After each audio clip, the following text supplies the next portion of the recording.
Which side should I go on? You need to slow down. Oh, come on, man. Yeah. Give me a break.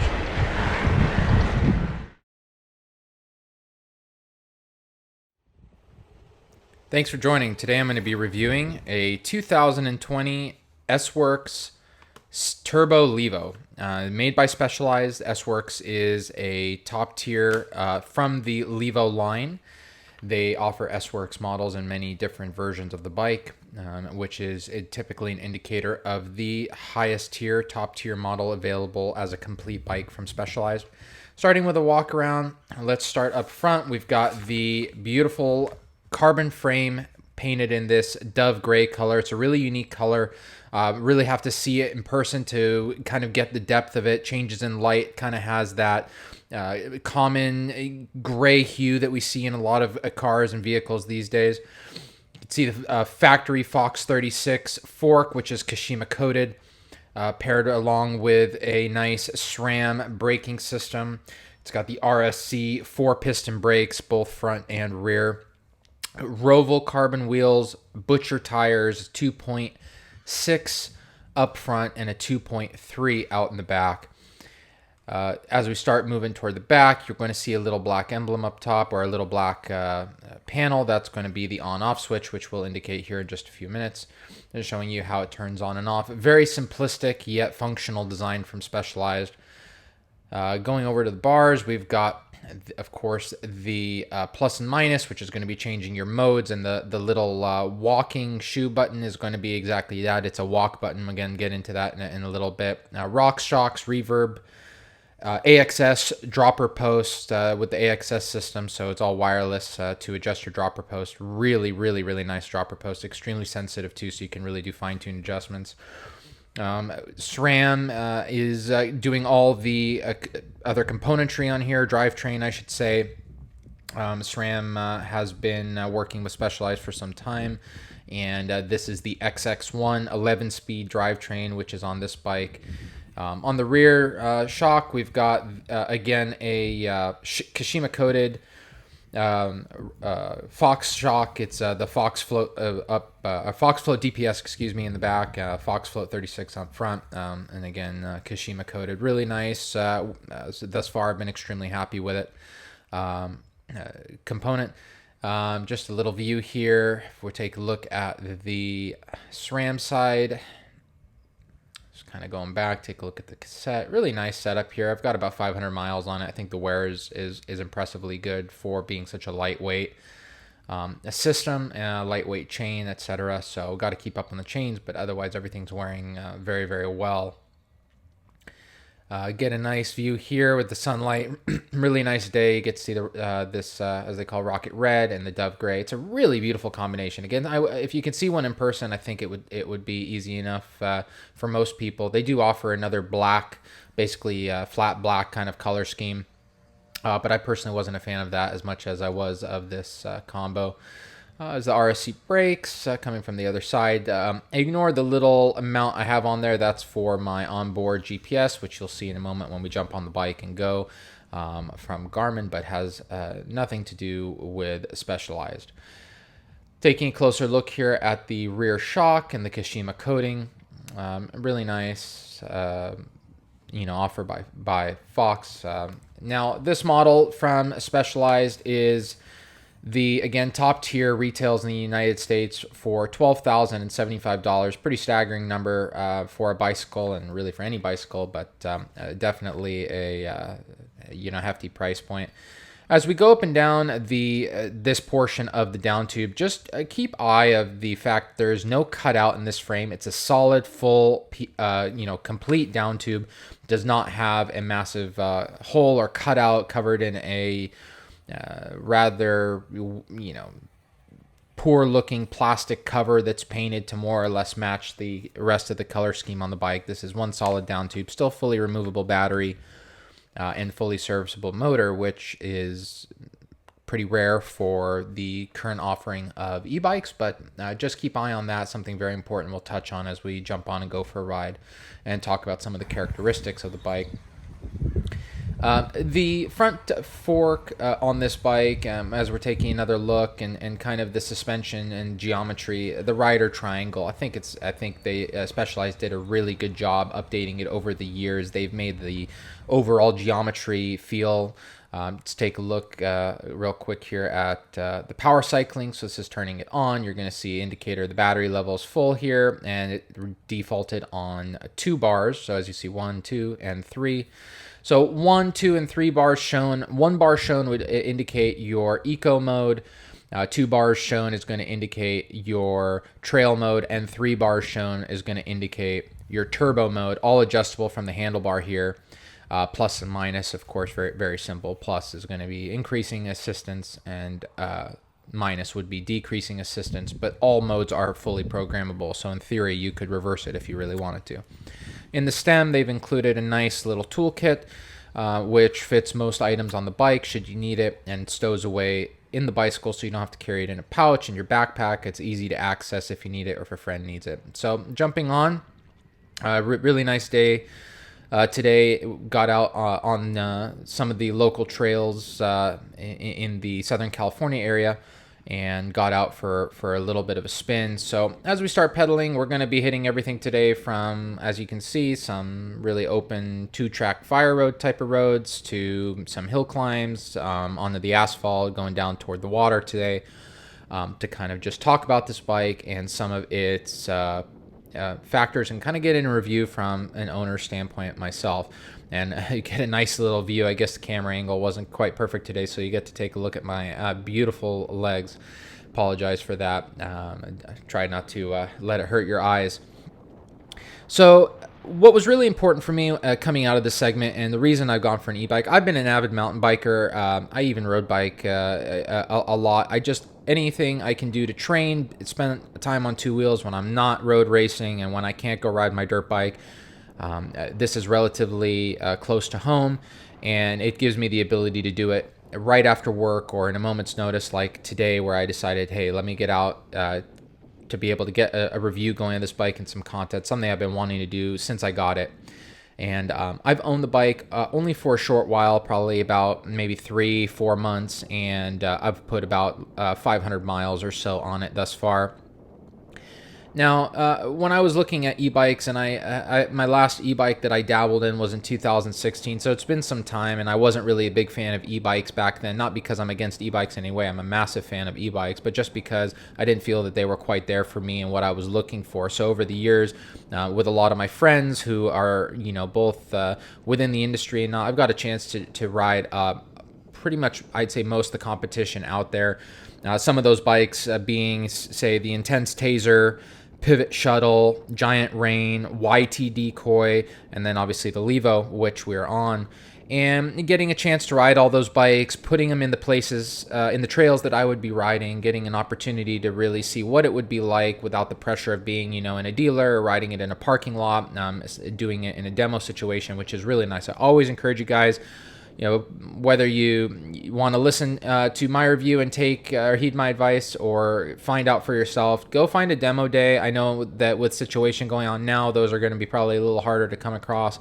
But if you can, it's always nice. A lot of dealers, especially in Southern California, are also really easy to work with, and you can go down there, maybe work some type of deal or contract so that you can take the bike out for a day, or maybe they have a demo that you can use and get a taste of it. It's really worth spending the time before you invest a lot of money into a bicycle, because regardless, especially with the Levo being that the base model starts at $4,975, MSRP, and peaks at $12,075. Regardless of what tier you get, you're going to be spending a fair bit of money, and it's something that you want to last you. So go out, spend some time, get some seat time on these bikes, do what I did if you can, maybe in a little less time than it took me, and go from there. So as you can see, so far on the trail, this is pretty much the type of riding I like to do. For me, it's not all about hitting big jumps and downhill. Sometimes I like to go out and have the ability to really get in a true workout. And I know that for some of you thinking, well, it's an e-bike, there's no such thing as a true workout. And that would be something that somebody who hasn't owned an e-bike would say. But if you do own an e-bike, then you know very, very well that you can really cater these bikes to be the jack of all trades. And that's what makes these modern e-bikes so good and so desirable. And that's why they're selling like crazy. And especially with the recent situation with this COVID going on, bicycle sales have been absolutely through the roof. I've seen more people on and getting bicycles than I have really ever before, and I love seeing that. I wish it was under better conditions, but that said, it's really nice to see that people are getting out, getting healthy, getting on bicycles, and I encourage you, regardless of where you're at, to get out and do it. It is so much fun. It's something I absolutely love doing. I can't wait to do it, and the weather's in SoCal, it really gives us almost year-round ability to do it, so I'm very blessed for that. So going through some of the local trails again today, I want to discuss some of the points on this bike, comparing it to the competition, what's out there, talking about the pros and cons, but getting into some of the specifics, things that might not be considerations for a lot of you.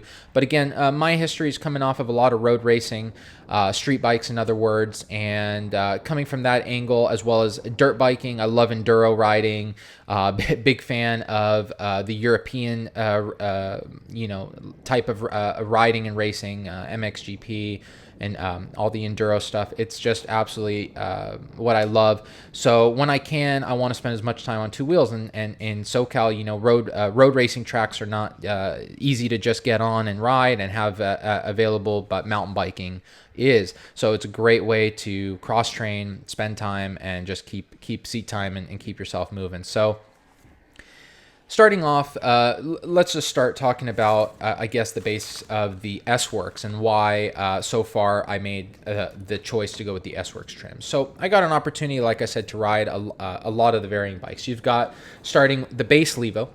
Then after the base Levo, your next step up from there is going to be the Levo Comp, which is going to be $5,975 for that model. And then after you go from the Levo Comp, you're going to have the Levo Expert, which is going to jump up to that $8,275. The Expert's a carbon frame. And then the tier after that is going to be your S-Works model, which is going to be the $12,075. Now, for those of you looking, there isn't necessarily going to be the right or wrong here. Each bike is going to cater to a different type of rider, different person, and while the componentry has a wide variance between the ranges, I have to say, you can certainly approach these bikes in many different angles. So when you look at the base Levo, even though I have to say that I feel that Specialized, I don't understand the price and the component matching that they did on some of these builds. I mean, the base Levo has components on it that I don't even know what they are. I rode a base Levo that a friend had because he bought it with the intention of basically immediately stripping it down, basically to use it as a frame build, more or less, and upgrade as he goes. And I suppose if you have the know-how and the interest in going that route, and you know what you're doing, then that might be a great way to go. He certainly knows his stuff, and I know that he's come quite far with that build, and it's pretty impressive. That said, in base form, if you were to buy it as is and keep it, I don't think that the majority of people would be very happy, especially if you've ridden any of the other tiers. You're going to be really pretty disappointed. Because even prior to considering the S-Works, I had no intention of ever spending to this level of money. I thought, well, why would I go this route? I could get, even the comp or the Expert model, which are great bikes. I love their color schemes as well, and you could go out and grab one of those bikes for substantially less money. So I went and rode one, and I got to spend a fair bit of time on each one. But what you start to really find is that the componentry just doesn't stack up. And for me, I knew that the feel and the chassis and the way that the bike would communicate to me as a rider and everything was so important that I wasn't going to be happy. So for me personally, the type of rider that I am, I knew long term it was going to be cheaper for me to fork out the cash to go with the S-Works model, get the top tier components that are really good quality components that work extremely well, because I was going to end up with a better residual than if I was to go buy a bike at the lower tier and throw all my money into it. After the fact, first of all, I'm not really sure that I have all the know-how to do it the way that I would be happy. It might require multiple attempts, etc. And bottom line, I wanted the full R&D package from Specialized that was going to give me the ability to do these climbs like you're watching me do right now, and be able to go up these hills right out the gate without having to worry about doing all the R&D myself. I am good with setup. I love to get everything dialed in just for me, but overall the components that came here in the ride of this bike really met all my expectations, if not exceeded them, for what I'm going to do. I'll get into some of the other e-bikes from Specialized, why I narrowed down to the Levo, but let's get to that in a little bit and let's talk about it. So let's start with the frame. Talked about this when we were going through the walk around, and I mentioned how the Levo has a full down tube that isn't cut open with a battery compartment that basically leaves a large gaping hole in your frame. What that causes, and what I noticed, especially when riding some of the other competitor bikes that I listed earlier, was that you get this really noticeable, in my opinion, flex in the frame. And it ends up leading to what I feel is a pretty poor ride, despite having some decent components. In other words, good suspension, good drivetrain options. You know, most of the ones I had the SRAM X1. Some companies didn't even offer as high as the XX1. But still good componentry, and despite all that, the chassis as a whole, or the frame, however you want to call it. I'm sorry, my wording is always motorcycles to say chassis. Might not be technically correct with mountain bikes, but with that said, the frame feel and the way that the chassis or the frame was flexing really bothered me. I noticed that was very distinct when going down, especially at a high rate of speed on some of these bikes. Some of the descents, when you shuttle up and you make your way down, it's just, you know, that's really what you notice a lot of. The other thing too is that some of the bikes were too extreme, in the sense that you're carrying around so much suspension, you just can't use it from at my skill level, that is. And I'm I'm by no means a pro mountain biker, but for my comfort level, the things I'm doing, it seemed to me like the Levo had no compromise for me. I did everything I really wanted to do. Now, if you're a dedicated guy, you just want to shuttle up hills, you want to go down and mostly hit some large, big jumps, then probably the Kenevo is a better option for you, or another bike that you like that's more dedicated to the downhill rider. I wouldn't say the Levo is a dedicated downhill bike by any means. It is definitely more, in my view, as an overall trail bike with the ability to do those things. Thus far, again, I haven't had any complaints. I've never once regretted in any way, shape, or form going this direction. The Levo has just been absolutely phenomenal for me for these 2020 model year. Specialized really listened to the customer, I believe, because a lot of the changes were so distinctive so changed from the prior years that it was clear that they had heard what was going on. They had heard people's complaints and really focused on it, because this bike is damn good, and it's come so far from the prior years. One of the things that's really important, I don't think a lot of people understand it's about an e-bike, is that, you know, for an e-bike to be good, in my opinion, is that you need to be able to pedal the bike efficiently, whether you have power or not.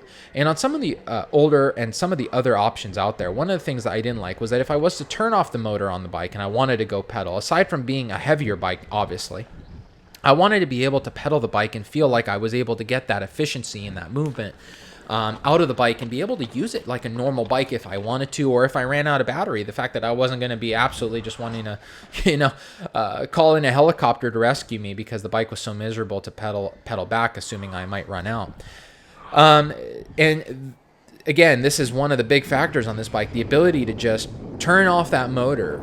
And if you want to just, you have a day where you're just going for power, your focus of the day is working on your power, and you want to try to work those legs hard. You can use the bike to work on your recovery, kick in your electric assist for your recovery section, then turn that motor off and go full out on it, no assist, and really work intervals. And that's one thing about these bikes that I love, is that you can use it as the absolute best training tool, but then you can also use it on your recovery day to still get out, still ride, even if you're fatigued and tired, and get out there and really have fun. And there's not too many bikes that can hit all these angles for the average person. And so it's so nice, as you can see, just jump on to the asphalt road here from hitting some, minor trails that we did. Jump on there and now cruise to the beach. I mean, it gives you the ability to do everything. Now, we talked about the frame we talked about the feel, talked about the battery compartment. Let's talk about the suspension up front. I mentioned on some of the other models that I had ridden, especially those with fairly good option forks out there, like the Lyric from RockShox. Even then, I was pretty surprised with the setup that Specialized had on this bike. Most of the other competitors that I liked and also was considering mostly ran Fox. It seemed like to me either bottom line is that I like the Fox stuff better, or I haven't had a chance to ride a Lyric or a RockShox fork of any kind on some of the current e-bikes that really I got along with well. So far the Fox componentry, Fox suspension, pardon me, I felt suited my riding style, my comfort, my feel. I just like the Fox better. So for me, the Fox was a big point, because every time I got off of the Fox and rode another type of fork, I instantly lost a lot of confidence and just really couldn't wait to get back on. So I knew I wanted to stick with the Fox suspension regardless of where I was going. And on this S-Works model, this Fox Float 36 is just absolutely phenomenal. The adjustment's really good. You can really fine-tune this fork down to pretty precise adjustments. So I really like that. On the rear shock has been good. I was a little bit wondering with the weight of the bike and the size how the dampening and how they had set it up from the factory, and it did need a little bit of adjustment to get right and set correctly, but I've been very happy with its performance. It certainly hasn't had me asking for more at all. Again, this is down to my riding level and the way that I ride and where I use it, but so far I have no complaints whatsoever. And you would say, well, yeah, I sure hope you don't at $12,075 MSRP, but nonetheless, so far everything has worked really well. Now, from the suspension, we do have the Roval carbon wheels. For me, wheels on most bikes are going to be, it's a huge deal. That rotating mass, where you can save there and still have good rigidity on your wheels, is crucial. You really end up having such a forward performance direction when you get that on an e-bike. I definitely think that it's still noticeable, but obviously not as much. But I do like having this carbon wheel set, and so far it's been flawless. Tires wise is where I would say we're going to throw that under the cons. These Butcher tires, maybe others have different experience. I've tried messing around with tire pressures. It's funny, you look at these tires and you think that just due to the way that they look, some tires just look aggressive, and these to me do look aggressive as well. I expected them to perform really well. I really thought that the way that tread pattern was, just the way that they look, my expectation was that I was going to have a ton of grip. And to my surprise, these Butcher tires, they've been well, the only thing the Butcher lives up to the name, because the only thing they butcher is your confidence. It's mind-blowing how fast this front end, it's like a light switch. You're going down, you're moving at a high rate of speed. Here you are thinking, okay, there's a nice berm. I'm going to just put it, push the bike, slide nicely into that berm. But those front tires, it's an on-off switch. You go from, wow, full traction to absolutely no traction. You're about to wipe out and face plant. Really, the first few times that happens to you, and if you've ridden a Levo or you own a Levo, I'm sure you're going to agree with me here. These tires just they're not good. I don't like them. I honestly am just more or less, I'm not sure why, just getting my use out of them, I guess you could say. So I'm spending time on them. They don't seem to wear a whole lot. I mean, like I said, I've got 500 miles on them. They still look great. So I don't know if these things are ever going to wear out, but I've got a set of Maxxis Minion DH, I believe, coming in the mail, so those will be getting thrown on soon with Cush Core, just based on a lot of positive reviews. So we'll see how that goes, and I'll follow up. We'll be doing a lot more videos on this bike. But anyways, as you can see, one of the again, we're just covering ground like crazy here. If maybe some of you watching this video will recognize some of these areas, but we are just covering ground so fast. I think next thing to talk about is obviously the electric motor. In Specialized, they use a motor called a Brose, or Brose. I've heard it multiple ways, but the Brose motor paired with the Specialized, I guess, componentry for it. And then it's got a 700 watt hour battery in this model. So that's really those two things. Let's talk about the motor and the battery package here for a second.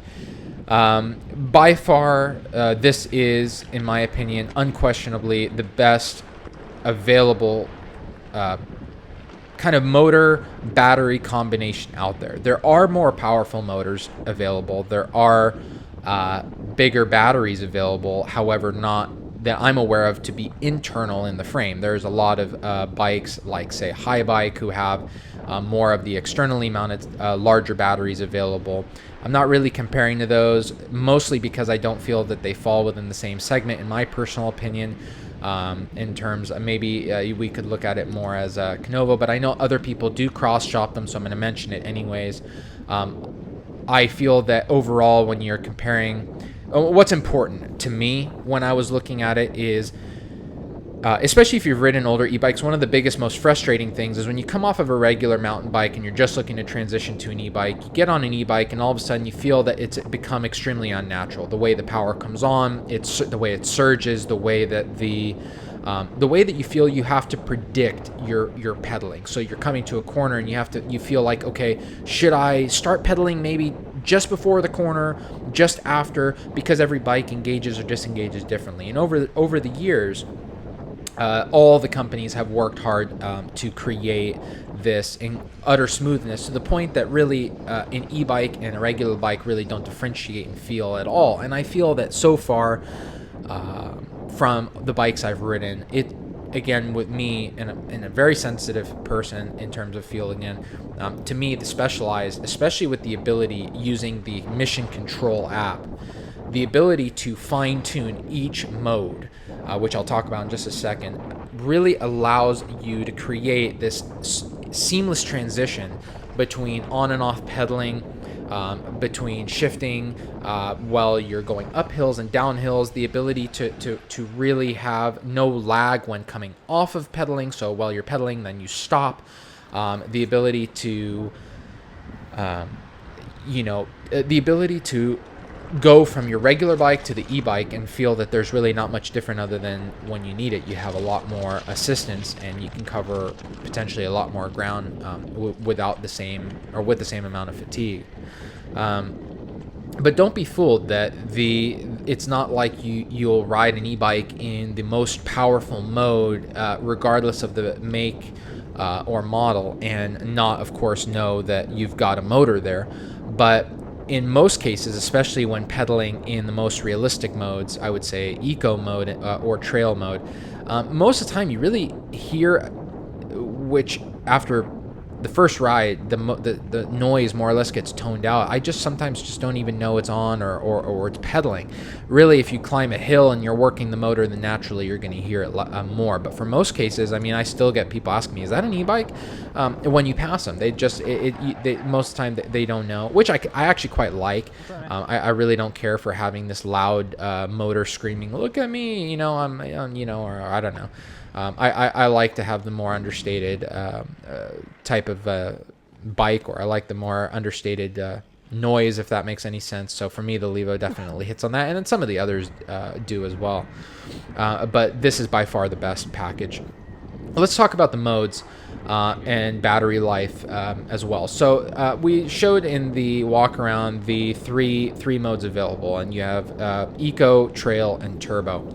Now, all three of those modes are completely adjustable. So you can adjust everything from the percentage of assist from 0 to 100.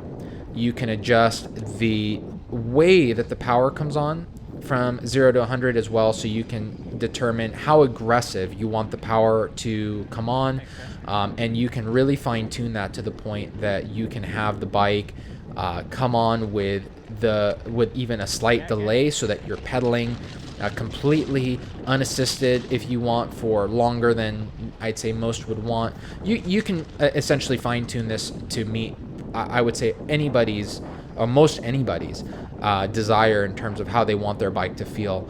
The eco mode, assuming you ride in eco mode and trail mode, and maybe just few bursts of turbo mode, a battery life for me thus far, riding at a fairly decent pace, has been in the neighborhood of 50 to 60 miles. I truthfully have not run out of battery yet. I have made a few attempts where I went out with the intention of just, seeing the bike's capability, seeing what I could do. Oh, here's our good friend. This guy, blows me away. These people, I couldn't have slowed down anymore from a farther distance, and the fact that I was having too much fun, I guess. The smile on my face is upsetting people. But back to what I was saying, the power modes. I went out once trying to just say, okay, I'm gonna just try to go. Let's go up these hills, see how fast we can go up. How funny is this gonna be? And I went up until I ran out of light that evening, and I still couldn't get the battery to die. I mean, it got low, but I couldn't get it to die. And I thought, wow, like, you can seriously be stupid with this bike. You can abuse your power. You can literally ride just laughing. You could be climbing up the steepest hill that all your riding buddies are breathless, can't get a word out, and you're sitting there having a conversation about what you did yesterday, which is pretty funny. But here's the thing that I love about that at the same time. There's so many people, the e-bike thing is a love-hate. And I showed a little bit in the beginning, these clips where you get this kind of like e-bike hate and you get the e-bike love at the same time. But what's so interesting is that when you're out there, and I say this from my perspective too, like I went out on a ride, I let my buddy try my bike out, and I went on his bike, and he had a really, really nice high-end non-e-bike. And I got on his bike, and he, like I said, his bike is super dialed in. It's a race. He races his bike. It's as good as a mountain bike can get, really, for the most part. And it's fast. And I got on his bike, and he gets on mine, of course, pro cyclist. And man, you see this guy just pull from you, and I already can't keep up, even barely keep up on my Levo. And that said, he takes off on my e-bike, and I get it. It hurts your ego. You see these guys take off, and you're like, what the hell? It's funny to me because I'm on there and I appreciate it, and I see the doors it opens for so many riders, and I get why it's for some people. We're competing to be the best, and work hard to gain the most we can. So, but at the end of the day, I just don't get the actual hate vocalized by riders. I mean, I have guys that I haven't done anything to. I have barely gotten around them, and I don't do any of that BS, by the way, close 2-inch passes and rubbing arms. I don't do that crap. I mean, we're out riding, having fun. I pass with good space. I'm polite and everything, like I think everybody should be. And still, I'll pass somebody and I'll hear a curse word yelled at me, and I'll look back at them and say, "Are you talking to me?" And they're like, "Just get out of here with that thing."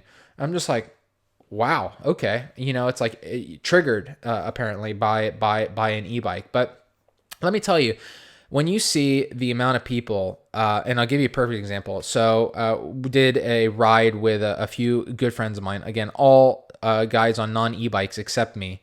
And we went out and did a local climb that we like to do for training. And we went out there, and it's quite popular for athletes to hit this particular area to do interval training or any type of training. It's a very challenging area, and we went out there with the intention of practicing and working on skills. And we got to the top of the hill, and I was pedaling in my eco mode, which my eco mode has been tuned down to be as close as possible to that of a regular skilled rider on a normal bike.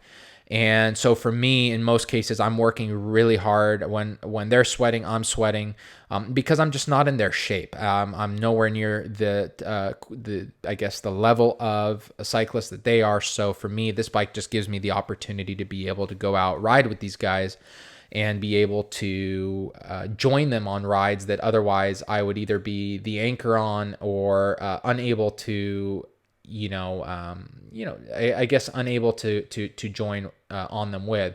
So the fact that now I can, actually do that, it opens up some really, really big doors, and it allows me to go out and really get that training and learn and have these guys mentor me, because otherwise I really wouldn't. It'd be a conversation in a living room versus getting out there and having them give me that input and saying, try this and do this and give this a shot. I've learned more on this on these e-bikes than I have ever before, because it has opened the doors to get out with these guys who probably wouldn't even want to ride with me, to be honest with you, in most cases, because it would be affecting their ride. And when they go out, it's for a purpose. So this allows me to do that. But when it comes to this isn't just about convincing people on e-bikes, but when it comes to searching for your e-bike, I think what you have to realize is that if you're going out with the intention to get an e-bike just because you want to go on your local trails, really upset people on Strava, hurt some feelings, then yeah, don't go and spend this kind of money on a e-bike. Go buy, whatever sounds good and looks good to you, regardless of components, because it probably won't matter if you're just trying to go fast and rip around with no real gain. But if you're looking for a bike that is going to hit, in my opinion, every mark to the best it can, I think that the Levo S-Works model really offers the most. Because here's the bottom line. If you're looking for a turnkey solution, if you're looking for a bike that you can buy without that constant need to have to upgrade and improve, then I think the top trim level is the way you're going to want to go. Because like I've said, in the end, you're going to end up with a better residual value. You're going to end up with a better R&D package, and you're going to have a really, the most refinement that you can get with what's available currently. And I think that now, really the fact that you can get so much confidence and you can gain in so many aspects and levels, I think that it's almost a no-brainer if you're also going to have just one bike to go this route. Because the fact that, like I said, you can go out with no assist, go out and do your 3 days of training. You're going to work your butt off, do shorter stints. You're gonna be, having great intervals if you're going for that. You can push yourself very hard due to the increased weight. You can do all that and have this bike serve you well as that type of tool.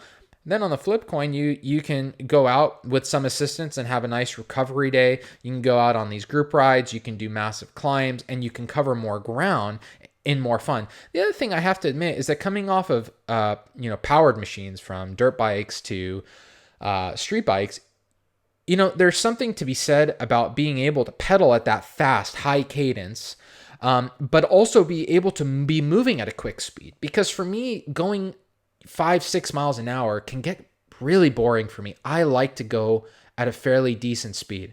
So this bike also opens that door. It kind of just, if you're a moto guy, I just can't see how you're going to get on an e-bike that is done up correctly, like this Levo, and how you're not going to leave with this massive smile. And I was going to give you an example. So we went up that ride. I was telling you, we went up the hill, and I was moving at a very quick speed, and I kind of got my ADD kicked in, and I got distracted. But let me just quickly hit on that. So long story short, I passed this guy that was probably, I don't know who he is, but he was an awesome cyclist, because I can tell you that he would have kicked my butt going up that hill. We got up top. He was giving me a bunch of grief, and I was like, "Look, man, just why don't you give it a shot, And I'm not quick to let somebody use a bike of this caliber that I paid this much. I don't even know who he is, but the way the conversation was going, he seemed like a good dude, and I figured, look, let's see how he feels after he tries it. So finally convinced him to give it a shot for a short stint. He just kind of goes up one segment and back. And this guy was like, no, he's calling it all these words that, I won't share on this video.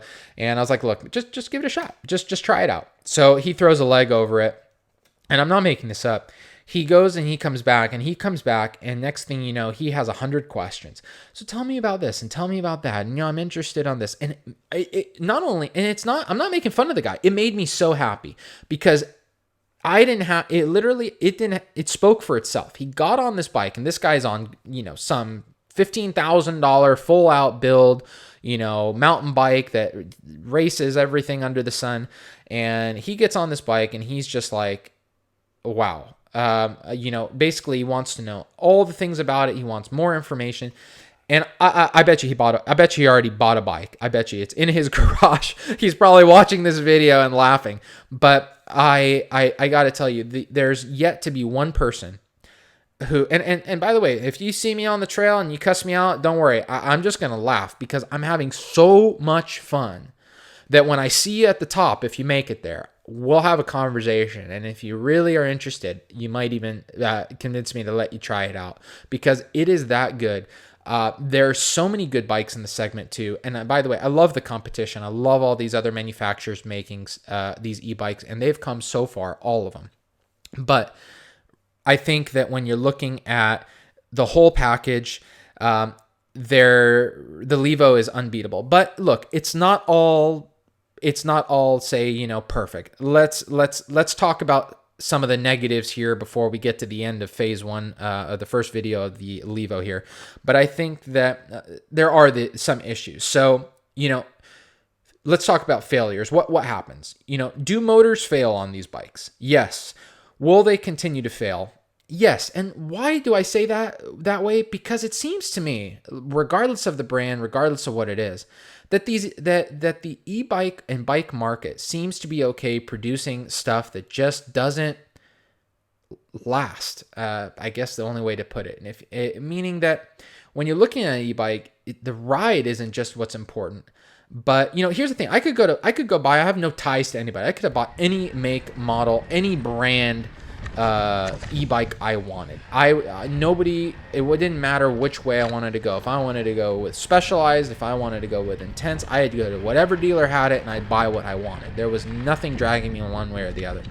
But what keeps bringing me back to the Levo was the fact that not only did I think that they had the best available package out right now, but the fact that I know that all e-bikes have their issues. Don't believe me? Go into your local forum, go into your Facebook groups, look at the issues. Every make, every model, every version has problems, and Specialized is right there with the rest of them. They have their motor failures. You have guys who have had 3 or 4 replacements in one bike. You have people that go through motors every 200 miles, and you have people that have thousands of miles with no issues at all. So and it's not uncommon, unfortunately. Is that acceptable to me? Absolutely not. But so the only way to get around that is to have good service. And one other positive that really made this choice that much better wasn't just the fact that Specialized, I think, has the best package currently available, but I also think that their service, the way that they stand behind their product, I think is ahead of the game from most. I think when I see the turnaround time over the years from people that had their products that had failures or repetitive failures, their bikes are back up and running in a very short period of time, very reasonable amount of time, and typically always covered under warranty, even if the factory warranty itself had say just gone out or something. They do goodwill repairs, and I think that is, if Specialized keeps that up, they will maintain, so long as they keep making quality of bike that they will maintain the stronghold of this market, because I think the ownership experience with them is great. And I want to make that very clear, that when you look at these bikes, there's so many other factors you have to take into account, like that dealer relationship is so important. Be able to have a dealer who's also willing and has the know-how how to work on these bikes. So that's really important. But I think overall the reality is that the frame, motor, battery package, it really just is the best on the market at the moment.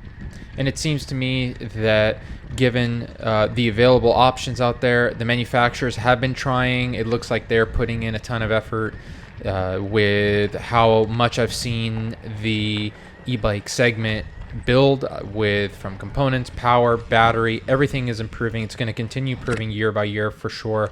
But at the moment, it seems like the other manufacturers, despite all their efforts, have still not exceeded the overall package that you're getting with Specialized, and therefore I think makes the Levo still the leader for 2020. Okay, so I was initially going to make this into another video, but I think it's best I add it into today, because I think it's a pretty neat and important feature if you got a Levo, any Levo that is. So if you take a look here, you're going to see this piece. And this is made by a company called Planet 3. They're out of Croatia. And what this device does, and I'm going to have a link to this in the description, is it essentially, in simple form, takes the 20 mile per hour speed limit, which is dictated by the original magnet and sensor, which is right here, and it replaces it with a simple plug and play device. It doesn't attach to anything on the motor, anything on the bike. It doesn't modify battery, it doesn't, nothing. It is simply an external component which goes right here, as you can see.